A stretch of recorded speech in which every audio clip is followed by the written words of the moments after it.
on Monday, the Gambian Port Authority held press conference at Banjul Ferry Terminal, engaging media about the rationale behind the breakdown of Kunta Kinteh Ferry. Banjul to Barra is one of the busiest river crossing points, as most of the passengers travel daily for their business activities. According to the Gambian Ferry Services, the unfortunate breakdown of ferry was due to the fishing net that entangled the propeller blade that caused passengers stuck at the Barra landing site. Propeller blades display water to create forces that move the boat forward.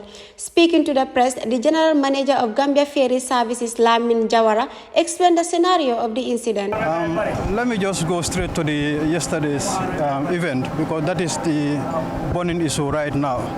Yesterday around 8 p.m., the ferry, while trying to depart from Barra, got stuck at the lander. The reason at the time was not known, but upon investigation, it was found out that one of the propellers was entangled with a fishing net. And one of our captains, or the captain on board the vessel, has to dive and then check why the propulsion was not responding. And then he eventually succeeded in removing the fishing net. Today, around 7 a.m. at high tide, the vessel was refloated and then resumed service.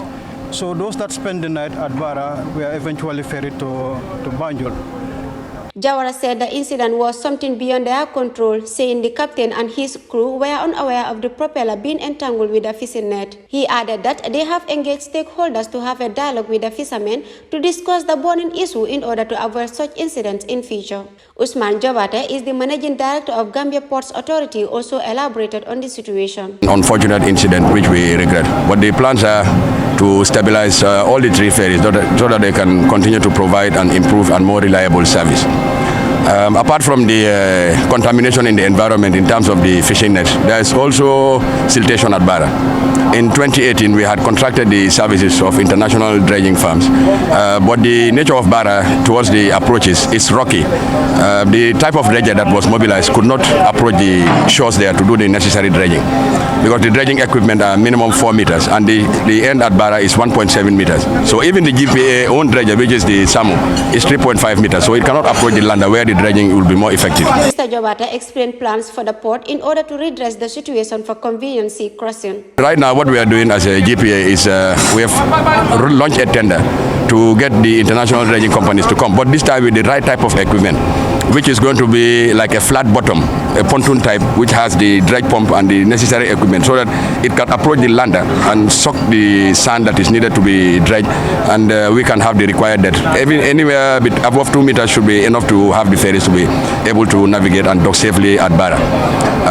We will not relent in our efforts to continue to provide the necessary resources, because ferries, even with the tariff increment, the revenue that is generated is not even enough to cover the cost of operation. That's why ferries continues to rely on the support from GPA. The cost of fuel and spare parts and duty on the spare parts, it's taking a huge financial commitment from the GPA, from the ferries, which ferries alone cannot shoulder. That's why oftentimes GPA has to come in to intervene. The Gambia Port Authority and the Gambia Ferry Services deeply apologize to the public for the unfortunate situation and extend their condolences to the family of the deceased. For N24 News, I am our MCC.